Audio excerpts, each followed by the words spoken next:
my pleasure to announce our speaker tonight. We're going to get right into it, and well, this is something that I think that we all need to be aware of, you know, in terms of sneaking taxes in that they don't call taxes. Certainly, you know, there's one good thing you can say about taxes around tax time is that some of them you can take off your taxes, but when they put them in the form of fees, there's nothing you can do with them but pay them, right? So Tom's going to bring us a presentation tonight that I think we all need to be aware of. Before he comes up, though, I just kind of want to remind you that in 2012, when we passed a budget, or 2011, I should say, that was a tough thing to do. Remember, we ended up having a shutdown of the government. We finally got the governor to come around to our way. And we were able to balance the state's budget without increasing taxes at all. And we balanced the budget, and what happened, but you know, after that biennium, or after that 2-year period, we actually not only balanced the budget, but we had a $3 billion surplus. But all during that time, you know, leading up to the election again, when as Republicans we lost the majority in the House, the Senate, and the governor, you know, got his way. All we heard was because Republicans didn't raise taxes at the state level, all the locals are going to have to raise taxes to make up for the difference. They did some, but not a lot. They did some, but not a lot. But that was the premise that the Democrats used to say the Republicans had an irresponsible budget. Now they took control, and what they did the first year of their biennium is to raise taxes, the largest in the state's history, $2.4 billion in new taxes, the largest state budget, general fund budget, in the state's history. Now, with their premise, local governments shouldn't have had to raise anything, right? Because they just filled the coffers. Money should have been flowing into state governments, county governments, wherever. Now, we did that. We still have a surplus, but what's going on around the state of Minnesota? But that in the Rochester School District, what are they going to ask for? About a 10% increase. What's the county going to ask for? About a 10% increase. What's the city going to ask for? About a 10% increase. So what happens when you continue to feed the beast is what? It's an insatiable appetite that doesn't seemingly ever go away. So thank you. Good evening. My name is Tom DeBoer. I really appreciate the opportunity to address this group tonight. It's going to be a real good test for me for the presentation that I will be giving to the Rochester City Council next Wednesday evening at the public hearing. And I encourage you to ask a question or make a comment, because it will only help me to maybe polish this thing and be a little more effective at that meeting the next night. My wife Kathy is here with me. She's assisted me putting this together, and she's going to take some notes. So again, anything you don't understand, ask me the question. It'll help me maybe to frame it a little differently. So with that, I'll just get started. I'm going to give you just a little background on where this whole thing is at. We have a natural gas supplier in Rochester. Their forefathers actually came here way back in 1932. Okay, so we've had virtually the same gas supplier through that time. The corporation's names have changed many times, but anyway, that's where we're at today. Every 10 years, the charter of the city of Rochester requires that they be issued a new franchise agreement, and the franchise agreement is called an ordinance. So if you hear about this, well, the council is going to pass an ordinance for Minnesota Energy. Okay, so they basically pass an ordinance to give them permission to operate within the city of Rochester for the next 10 years. That franchise agreement has expired and they need to issue a new one. So as part of that process, there's a clause in there, and you'll see it, that says the city of Rochester has a right to impose a franchise fee to Minnesota Energy for the privilege of them operating in the public right-of-way. So that's really what's at contest here. The franchise agreement is a 10-page agreement. We're really going to talk about 3 small sections of that tonight. You'll see what's going on. And what our hope is here is that we get some wording put in there that, number 1, stops the franchise agreement right now, and number 2, maybe allows them to do it at a later date, but again with public input. So I'm going to get started here and we'll get going, so please participate. My opening comment to council is going to be this one. Many of us citizens have a fundamental understanding in life that fees imposed by government without a direct expense justification are really considered a stealth tax. Excuse me, I'm going to get my book up here. So I'm going to start with that to council and let them know that's kind of the premise that we're there to speak on. And then I'm going to do something unique. I'm going to go to my closing comments.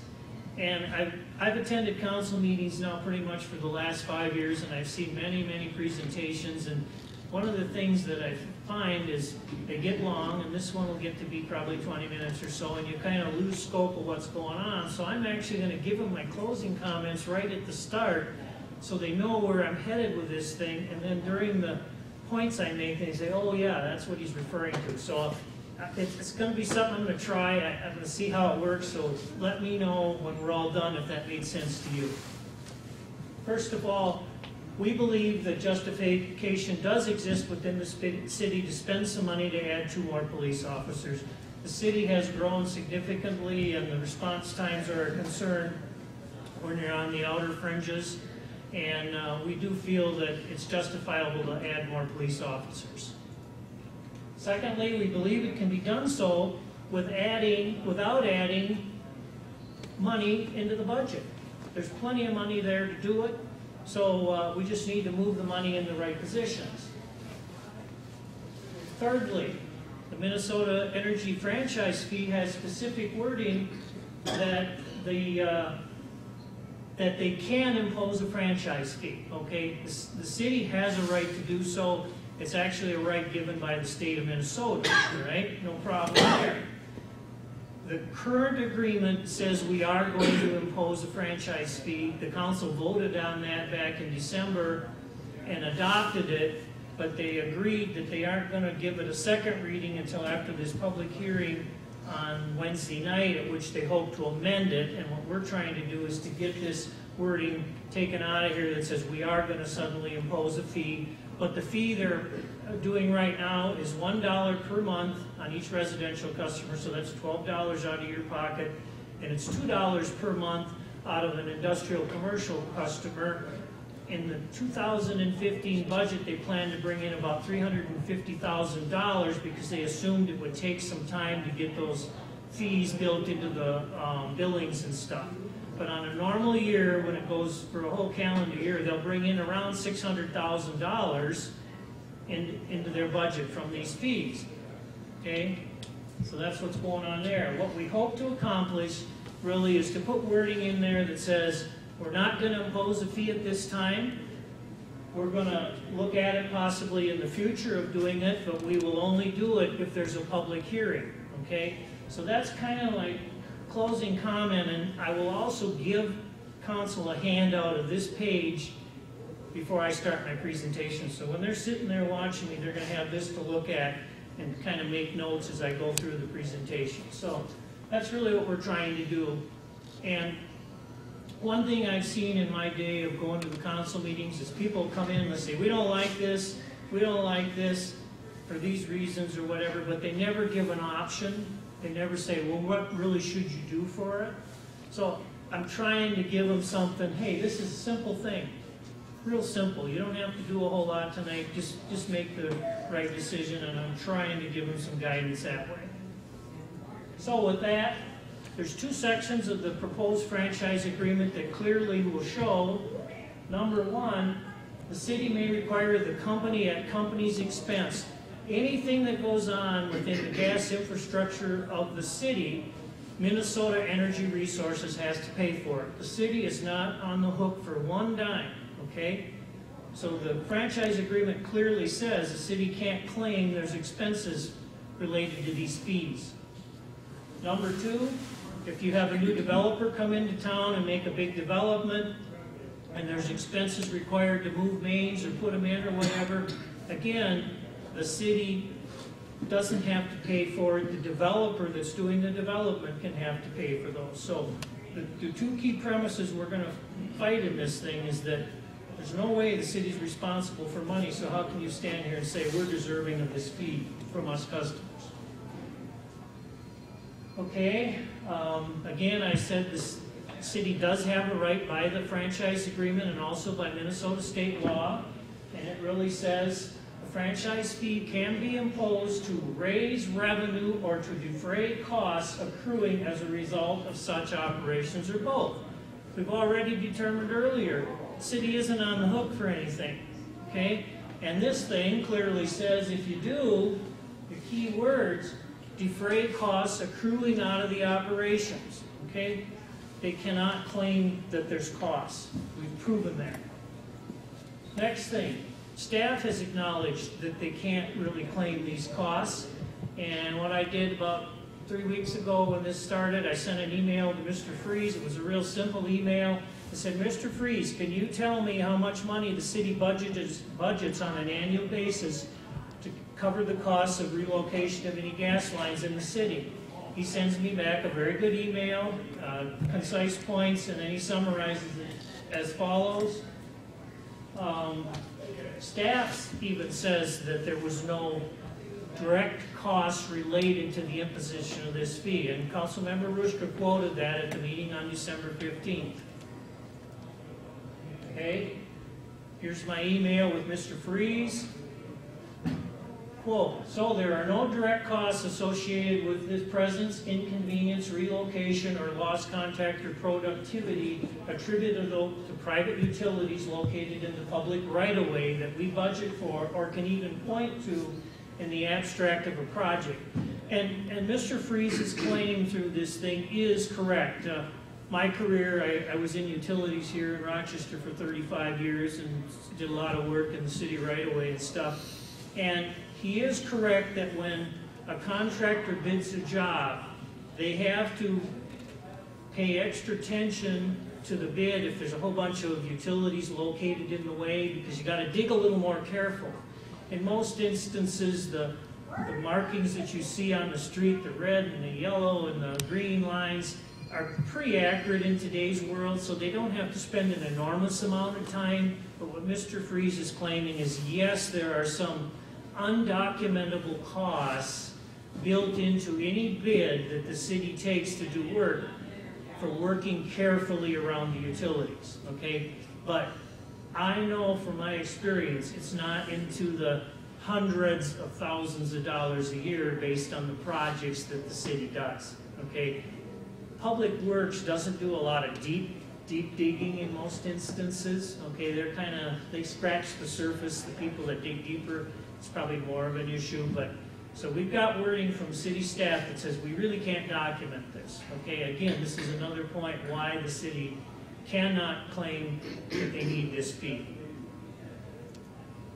Okay, there's another comment that's been passed around. Well, we have a business that's operating in the public right away and they make money. Okay, let's talk about that one. Minnesota Energy is a utility that's governed by the Minnesota Public Utility Commission. Okay, their rates are set. They go up. You see this, I don't know, every, what, Lynn, 5-6 years you go up for a rate case, or is it more frequently with that? Probably a little more frequently. Okay, maybe every 3 years they go up and file a rate case, and that's how our rates get set to what they're going to sell it for. So it's very strictly governed, and the Minnesota Public Utility Commission truly manages the profits at a very low end so that we don't get hooked a whole lot of money to provide for basic needs in our life, and they do a pretty good job that way. The new franchise fee will absolutely have no bearing whatsoever on the ability of Minnesota Energy Resources to earn income off of their system. It's a new fee that will be imposed on the bill. They'll collect it, and they'll pay it right over to the city of Rochester. In fact, it'll cost them some money because they'll have some accounting costs and all that to do it. So it's actually going to cost us twice, because in their rate filing, when they go forward next time, they're going to claim, well, we've got some more expenses to run our business, and those will be included in the rate. So we're actually going to pay twice to get some money through this thing. Again, it's a new charge directly passed through. Not one dime of the funds will ever touch the hands of Minnesota Energy so that they can use it to better serve us as customers, okay? It doesn't help them. Again, it's a direct pass-through. Point 5, profits again, we're going to go through those. They pay real estate taxes. They pay real estate taxes in this city on the buildings they own, and then there's also another thing that's called personal property taxes. And some of you folks might remember way back in the 50s, even the homeowners had to pay some personal property taxes. It's still under the tax laws, and some businesses have to pay them yet today. So they do pay quite a bit of money right now today already in the form of taxes to the city and to the county and the school district and to the state. I happen to know for a fact that the monies that are paid today by Minnesota Energy to the city of Rochester are in excess of the $600,000 that the city is going to bring in through this franchise fee. So again, got to remember the premise the city is trying to sell this on is, well, we incur some costs because Minnesota Energy has their pipes in our streets. Well, guess what? We're already, as customers, we're already paying those costs in our rates because those rates for the property taxes and the personal property taxes cover those. So we're already giving them the money to do it. So that's another big defense that I'm going to try to make sure council understands. Again, we're already being taxed for the underground stuff. And the other thing we got to remember, the city collects a fair amount of sales tax. That's on your bill every month. So the city gets money from the sales taxes that you pay on your natural gas. So there's really two sources of tax revenue to the city today from the gas that you use in your homes. This new franchise agreement, there's a section in there that clearly states on January 1st of each year they can take a look at it and they can raise the fee. How drastic is this? Let me tell you. I started in Rochester way back in the late 70s. I was a chief engineer at Associated Milk Producers and got involved with utilities, and we had corporate clients down there. We bought electricity from the city of Rochester, resold it to Ralston-Purina Corporation, to Marigold Kemp's Corporation, and to Kroger Foods Pace. And our electric rates were out of line here in Rochester compared to their other businesses, so they kept coming to me as the chief engineer, why are you charging us this much? And, well, that's what the city charges us. Well, let's figure out why. Interestingly enough, way back in 1980, I went to council meetings and I started talking about a in lieu of tax payment. I'll get into this more, but it's a payment that's on your RPU bill. It's a hidden tax built into your RPU bill. Way back in 1980, the city was bringing in about $1.3 million from RPU to the city coffers, okay? And that was a significant added charge to our bill. Again, it's a quiet charge. So I was at a council meeting, it was a committee of the whole meeting, and I was pressing the city, how can you justify this? How can you justify this? Well, finally came out, well, if we had a for-profit business, okay, if we had a for-profit business, and my example to you tonight will be like Minnesota Energy providing electricity, okay, they would pay property taxes on the buildings that they had and on the infrastructure, okay? So the city said, we own this utility, it's wholly owned by the city, but we're going to say that they should pay us some in lieu of taxes. So that's where this term in lieu of tax comes from, that if we had a real business, they'd be paying property tax. So that was built into the RPU stuff. So they were bringing in $1.2 million. I kept arguing, I said that's not justifiable. There's no way the city is spending $1.2 million to provide these services. Believe it or not, that's money that's collected directly by RPU. RPU doesn't have any use of it. It passes right into the city coffers. I finally got one of the council members upset with me. Darrell Strain was his name. Some of you may remember him. And he finally turned around. He was sitting in a chair, and I was sitting. He turned around and he looked at me and he says, so what if we want to use our utility as our rich uncle? Today, that fee has increased quietly, stealth tax, from 1980 to 2014. We're going to collect about $9 million a year from the RPU ratepayers, and that goes directly into the city coffers. It's kind of quiet money, $9 million. But that's what happens when you have these fees come in and they're automatically increased, no public input. Once it's there, it's virtually there forever, okay? So that's why I am concerned on what's going on here, because eventually this gas thing over the next 10, 20, 30 years, if it continues, we're going to be paying a lot of money. Again, once in place, the fee will increase on an annual basis, and we call this a stealth tax. We believe government spending must be transparent to us, and stealth taxes are not. Okay, some fees and taxes imposed are justifiable, and I'm trying to show them that, yeah, we're not saying everything is wrong, so that's what I'm going to get into here. The best example is the hotel motel tax. The city brings in about $4.4 million a year. Those funds can be used to provide skyways for the visitors that come to town, fund the Visitor and Convention Bureau, which provides a service to the visitors, supplement the overhead costs of the Civic Center. Civic Center always loses money. Supplement the overhead costs of the public library. There's a lot of visitors that will spend some time there.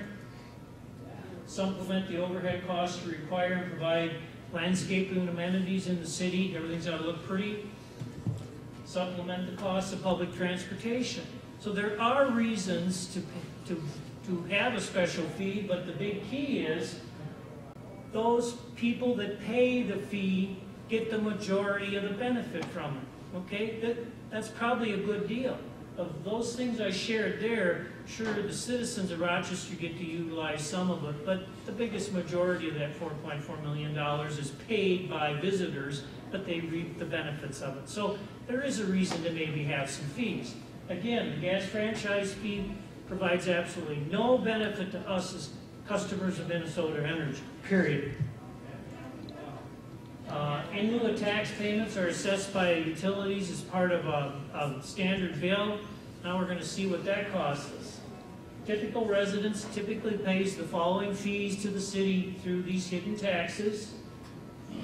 Your bill for the year, RPU, there's that hidden $55.55, and that's based, there's about 4,651 residential customers for RPU.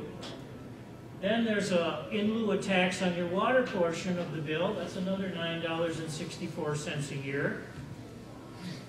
Then if you look at your RPU bill, there's a pass-through to get into the city. You pay $74.16 a year on your residential stormwater fees. There's a $14.16 a year charge assessed monthly through the year on the fire hydrants. There's a imposed fee, $6.36 total annually for the Minnesota groundwater fee. And then there's a charter franchise fee. Charter, from rough numbers, there's about 28,000 customers or citizens in the city that have charter. There's a $4.12 per month charge on your bill. Again, that's a pass-through. The city imposed it as part of the charter franchise agreement. Nobody protested it, so that's been in place. So if you're a charter customer, you're contributing another $50 a year to the city's general fund through that. And they use the same premise that charter has buried lines, so if the city does work, they got to work around them, so henceforth we're, again, qualifying those fees. That happens to be about $1.4 million is what charter pays to the city annually. Again, absolutely, there's no way the city can ever claim even probably 10% of that amount as an exact cost of working around utilities that are owned by charter. So you're paying $206 a year in hidden fees to the city. What does that mean to you and I as taxpayers? We cannot deduct those costs against our income taxes, okay? And what I'm showing here, that based on the $206 a year, if you're a taxpayer in the 22% tax bracket, you would save $45 a year on your state and federal income taxes. If you're in the 32% tax bracket, you're going to save $66 a year. If you're in the 42%, which Rochester probably has quite a few people in that tax bracket with the professional base that we have, they're going to save $87 a year if those fees had been included over time against our tax base instead of hidden away as stealth taxes.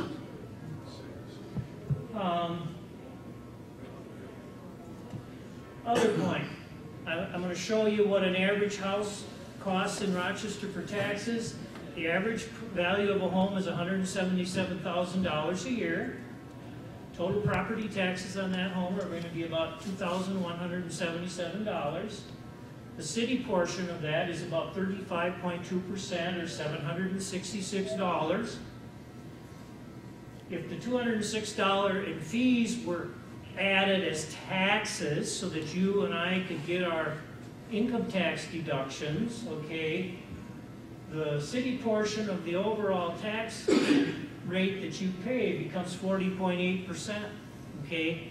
Right now it's almost a third for the school district, a third for Olmsted County, and about a third for the city of Rochester, okay? Well, if Rochester's fees that they've hidden away were on there, suddenly their numbers would look higher. That's the real premise why the city likes to bury these things away. Again, it's not truth in taxation. Mr. Quenvold says that the only way we can add these new police officers is to impose this $350,000 annual fee this year. I believe there's other options to do that. Again, the budget was approved at $223.4 million. The shortfall of $350,000 is 0.16%. It's barely a point on the decimal line. Here we are worrying about trying to cover those costs. Okay, there's several ways the city can get that money. If it's applied across the board to all the areas, I think Mr. Quenvold says there's about 167 groups within the budget where money gets, the $223 million gets spread apart. So out of 162 groups, to take out 0.16% is really a very small amount of money. Yes? Do you mean the city doesn't have a budget for their police force that will accommodate adding 2 more officers already in their plans? They do have a budget in their plans, yes. And he is claiming, and you'll understand this a little more. I've got a key statement. I'm going to not say what I'm saying, but I think you'll understand it. And I want to hold off on that to see if that helps you understand why I'm doing this. He claims we can't get those police officers unless we get this $350,000, okay? The money is there, okay? That's the simple thing. You don't have to impose this fee. Again, I go to another point here. The city budget covers 4 basic areas of service to us citizens. Number 1, we have critical needs. Points right to what you're saying, police, fire, roadways, and utilities. We have essential needs, public transportation, administration, safe housing, permitting.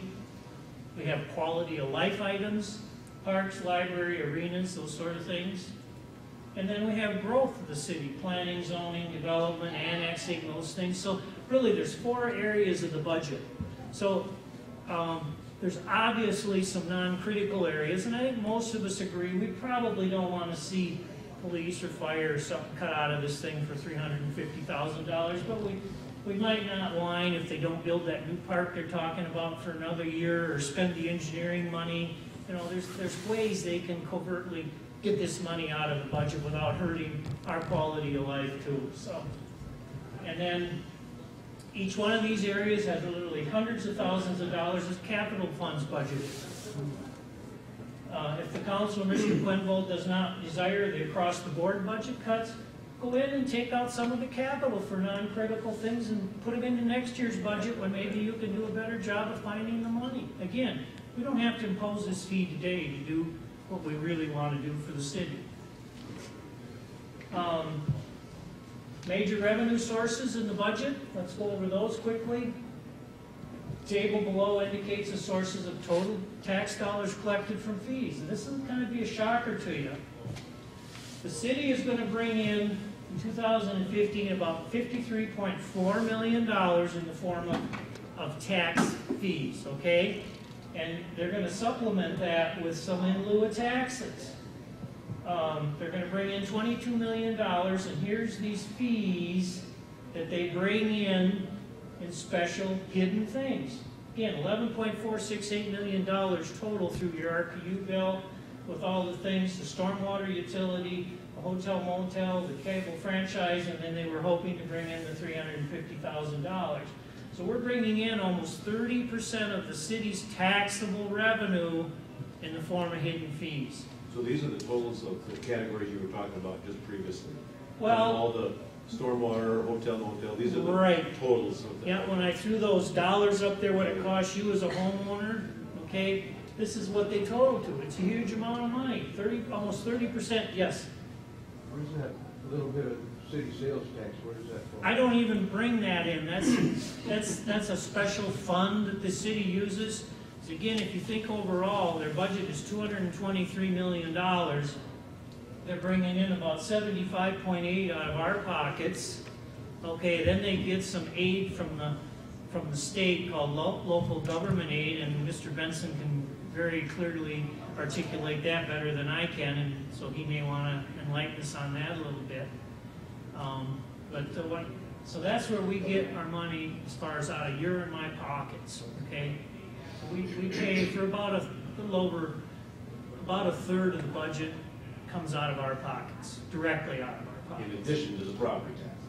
No, property taxes is this amount right here, Right. 53.4 million. Okay, that's property tax income, and then these are the hidden fees. Yeah, but it's on top of property taxes.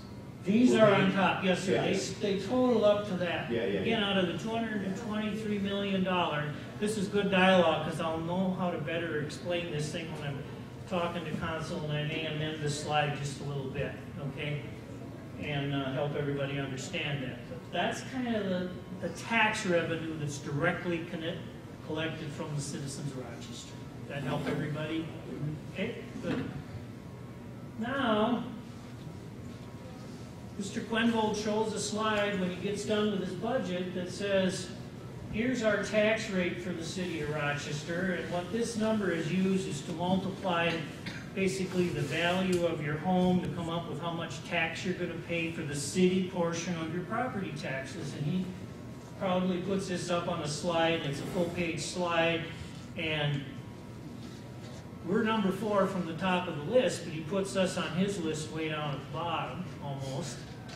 And I put it in order the way it is, and I say, okay, here's Rochester, and here's the other cities, and what they raise by property tax revenue, okay, because they're taking this times the value of the homes in Rochester and the businesses. And by the way, the tax base in Rochester is $108 billion, okay? That's the value. $108 billion. The value of is $108 billion is the value of all the property in the city of Rochester, businesses and homeowners and everything. And then that's what's used to calculate the 4917 based on how much tax the state allows them to tax people.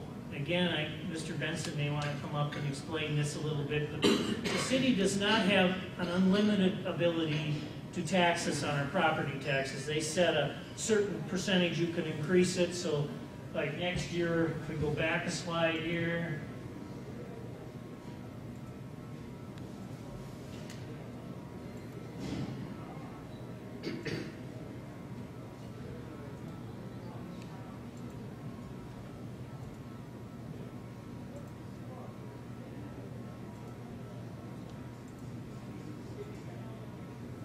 so like next year, the state is going to come out and say, the city, you can increase your taxes by, let's say, 8%. And then the city council holds a meeting and they say, no, we really don't want to raise it that much. We're going to allow Mr. Quenville to go 6%, let's say. Okay, so then what they'll do is they'll take that number and multiply 6%, and then that gets back calculated by that $1.8 billion. Okay, and that's where that tax rate comes into that's multiplied to give you your city portion of your property taxes. And if anybody wants to see that, I actually have a property tax statement. When I'm done, we can look at it on the table so you understand that a little better.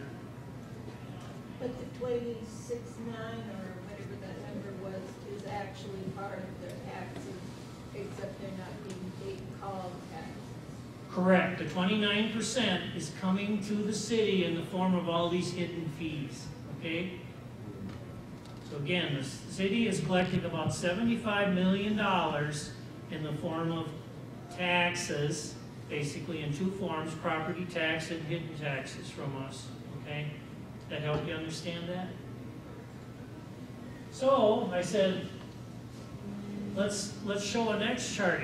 If we were paying these fees in the form of taxes, the tax rate would increase by $13.30, so the $49 would go to $62.47.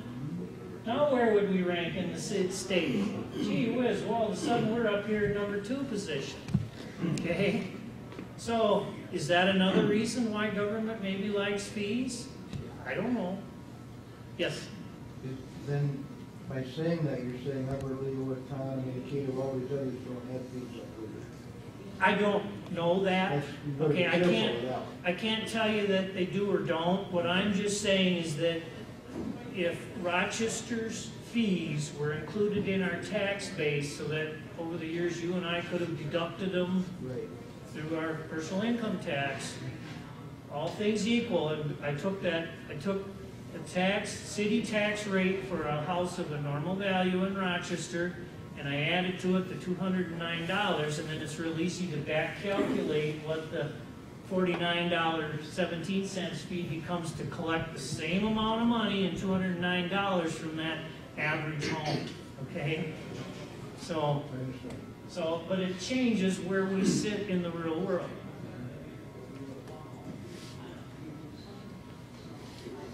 Closing comments.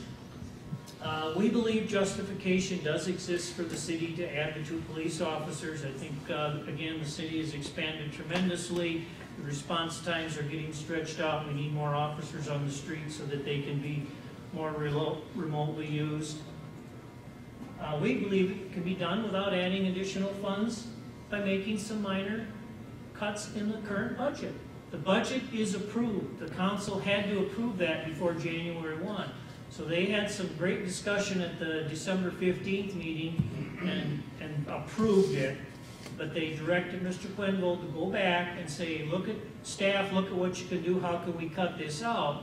Well, then he turned around and came forth at the January 5th meeting and said, we aren't going to take the cuts, we just want to still impose this fee. Okay? He didn't come back to them and give them what they asked for. Luckily, the council rejected him again and said, no, we're going to hold our public hearing on the 21st so we can really look at this. Again, what I'm going to ask him to do is amend that article that says the council shall impose the fee. We don't want it to say they shall impose the fee at this time. We want it to say, yeah, you can do it at a later date, but we want to do it after a public hearing. And this wording is not in the current agreement. Okay, the agreement that expired this year did have a thing that the council can impose a fee at any time, okay? But I'm adding the caveat, and hopefully the council will adopt it, that they can only do it if we have a public hearing, okay? So that you and I can get up and speak about it at a later date. So this is our ultimate goal, is to get this in the new franchise agreement, which has to be approved, and then also that we can get the police officers without imposing that fee. So Would that that's apply to charter and? well, those are all separate agreements. Oh, they are? Yes, charter has a franchise agreement, and unfortunately that one slipped through this summer when they had discussion, and I didn't pay a lot of attention to it, and that has the same wording, and it's an automatic increase. Could they make changes to the city's charter that would include all those? Possibly, and there's people that are looking at that right now. So yes, there can be changes in the charter. A blanket coverage. There's chapter 16 of the city charter talks about franchises. okay? So yes, we can add some wording in there that would say you can only do it with certain reasons, or that it has to have a directly related expense. Okay, if you follow my first slide where I said directly related, so I'm kind of laying some groundwork out here if we do move forward to give us premise to possibly change the charter, and the thing would say if there's a directly related expense. Okay, so that's it as far as, yes. When you showed the charts that showed us Rochester in 4th place, and then you had the fees, we jumped up to the 2nd. Right? Yes.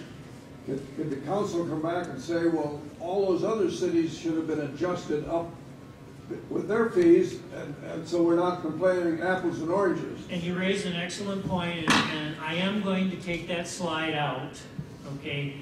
As we talked about this at our meeting yesterday, Fran and I talked it through, and I am going to take that out because I don't want a point of contention.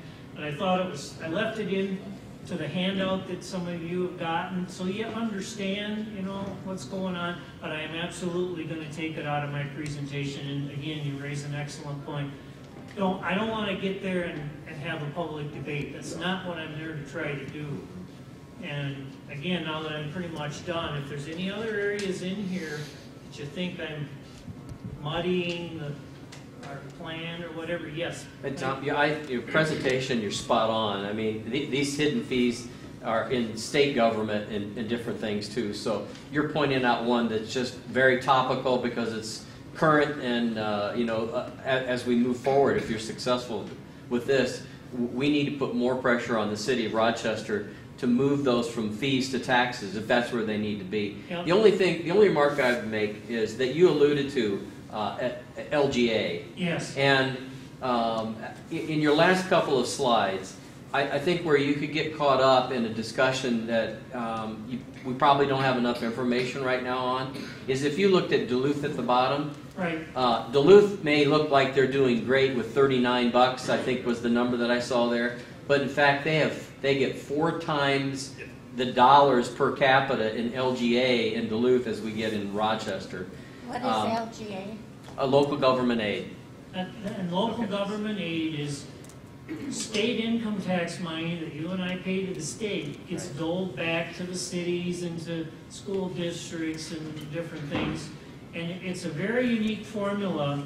And I do have the slide that shows what Mike's talking about. But the interesting fact, Rochester is way down on the list when you look at local government aid.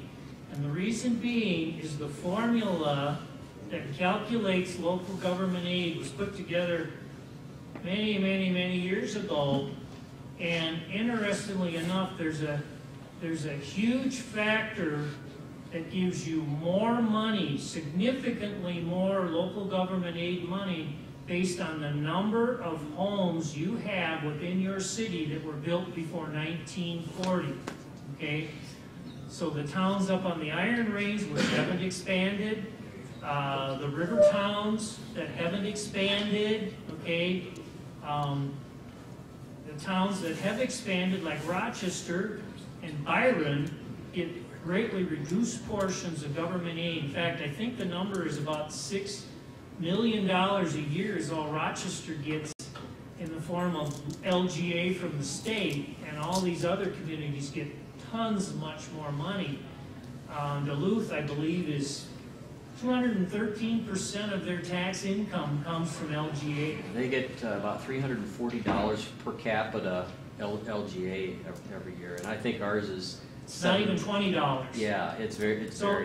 Again, that's nothing to do. It's not the fault of the city of Rochester, other than we're a progressive community, and we've grown, and the core neighborhoods are very small, so we have very few percentage of homes that were built before 1940, so that's why we get hammered. Yes? Wasn't the LGA originally supposed to help balance the rural and the urban communities so that there's equity between them in spending for schools and so on and so forth? I believe I can answer that. Yeah. I mean, correct. LGA was, you have many small communities that don't have large businesses to help with the tax base, and that's what that was originally done. And the rationale for the 40-year-old homes is is the fact that then they have older infrastructure. So they have old sewers and old water mains and things like that. Well, we all know that, of course, in Duluth with the last flood, that was all ripped up and that's all been redone. But nobody has any, well, they don't have the nerve, the guts, if you honest, the political will to say, hey, wait a minute, now we've replaced it all. You know, the taxpayers of the state of Minnesota should not have to be encumbered by 40-year-old homes, or, you know, 80-year-old homes as far as that goes, when the infrastructure underneath's all brand new. But there's no political will, at least at this point, to say, you know, the LGA formula is whacked and it needs to be completely overhauled and redone. The only way that's going to happen is, folks, there's got to be, in 2 more years, there's got to be another giant sea change in St. Paul with who's got control of the reins up there. I pulled out this chart. This is right from Mr. Quenvold's budget presentation, but when you adjust for our $49.17 property tax rate, and we bring in our LGA, it adjusts up to $62.77, okay? So that's kind of where our revenue comes in when we get our $6 million from the state based on this formula, okay? Ours is $62.77.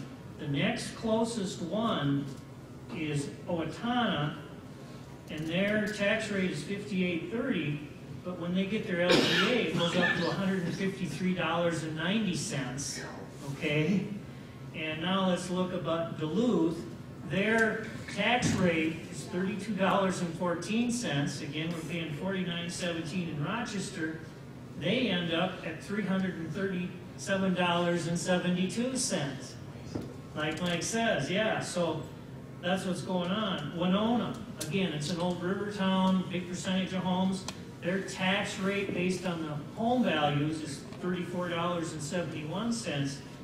By the time they get their LGA rolled through, they're gaining $349.66, okay? So it's a state problem. We can in no way blame the city other than we're progressive, okay? If you look at the small communities, some of our neighbors, Casson, an older community, their tax rate is $79.18, and then with their LGA, they get $161.49. So 41% of their budget comes in as a form of LGA. Chatfield's another older town that hasn't grown a whole lot. Their tax rate is $83.28. And they bring in $267.55. Now, the reason all these small towns should have much higher tax rates is they have no commercial base to bring in taxes, okay? Everything has to really, primarily 95% has to come out of their citizens, so they gotta pay a higher tax rate. What happens is a home in Sturtville or Eota, in theory, is less in value than a home in Rochester. Our homes, if you took them, moved them, would, I don't know, I'm not a realtor, maybe they drop 15 or 20%, okay? Maybe they drop 30%, I don't know, but, so it's not like these people are getting taxed to death in these small towns to run their local governments, but certainly their local governments are much less to operate than the city of Rochester. They don't have all the parks. Yes? Your speech has made it perfectly clear, though, how these fees that are in reality taxes are skewing everything, and that's possibly happening also, you mentioned once at the state level. And as Mike points out, I'm sure it's probably 10 times as bad on the state level. We need to be aware of that. We need to be protesting. Yeah. Now, one of the, yes? Tom, you talked about this problem, $1 a month. What about streetlight fees, sidewalk fees? I mean, this is the tip of the iceberg. We're reading right now in the paper about what they want to do for pets. Increase the license for pets. Ship the money to Texas someplace to monitor our pets. So this is the tip of the iceberg, and I think that we need to get more people aware of what's going on, and I applaud Tom and his wife for what they've done, so thank you. Thank you. And you're right, Mr. Quenvold already did say at his December 15th meeting, well, council, if you turn down this gas franchise fee, I guess we're going to have to bring up the streetlight fee, okay? And that'll become a bill like your fire hydrant fee. And the city, through their budget, through their tax dollars, pays back to RPU about $1.3 million, okay, for RPU to put up the street lights and provide the electricity to them, so that you and I, as RPU ratepayers, don't pay for the street lights, okay? And that was the same premise they used on the fire hydrants, okay? Fire hydrants are put in by RPU, I'm sorry, they aren't put in by RPU, they're maintained by RPU. Who pays for the fire hydrants?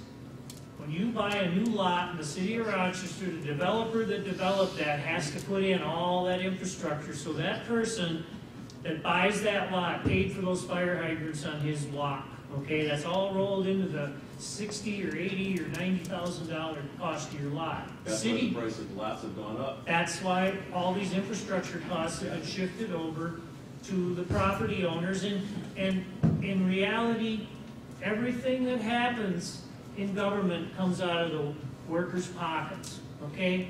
Whether we earn the money and pay it in the form of direct taxes, or we run down to the local store and buy something and pay them, and then they take some of their revenue to pay their taxes, guess what? Everything comes out of our pockets, period. There's no free ride anywhere, but it does come out of our pockets.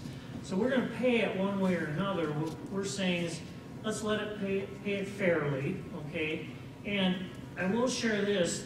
There's maybe times where fees are okay if every person uses them equally, and I'll say this, the streetlight fee is probably one of those where absolutely everybody uses them equally. You drive anywhere in the city, you use them.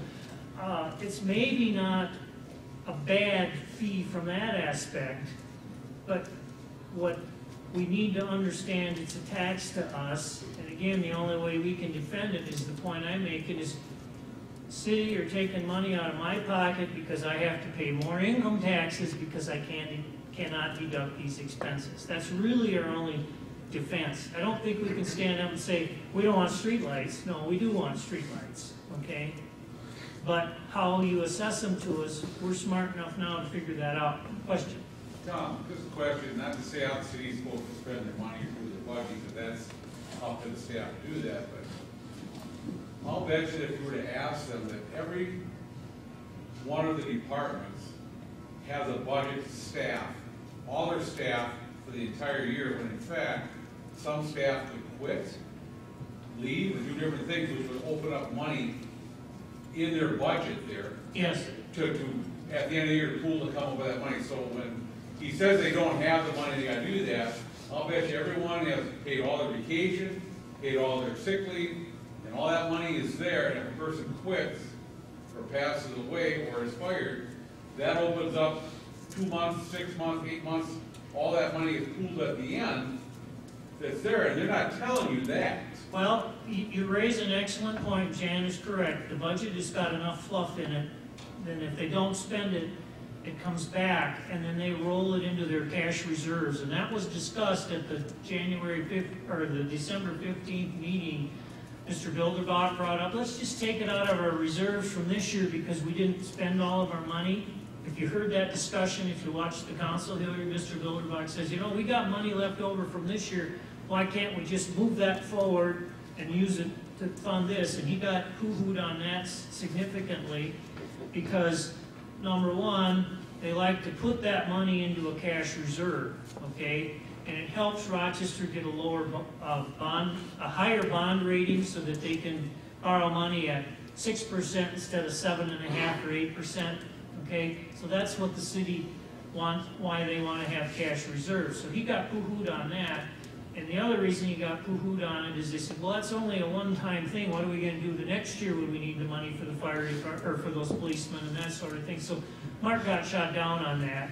He did vote against the budget for that reason, and he was trying to look out for us and still give us our police officers. Okay, yes? You mentioned Haruska's comments, and I can't remember what it is.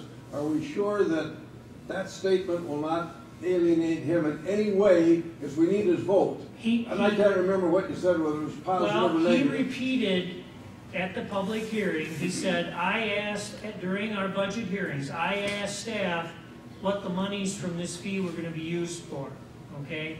And they said there's not a direct thing, so it's another tax. Kathy and I listened to the video, 4 times to get the right wording, so I have put down what he said, but again, I'm looking at you people. If you don't like that, I'm glad to pull it out because I've got enough other defense. I just want to make sure that Haruska likes it. If he would be offended by it, that he was quoted, he didn't like it, and then we didn't get his vote to vote the damn thing down, then we're... Well, let me get that up here again, because again, this is the kind of thing I'm so grateful I have this opportunity tonight to get your opinions, because I agree 100%. And here's how I worded it.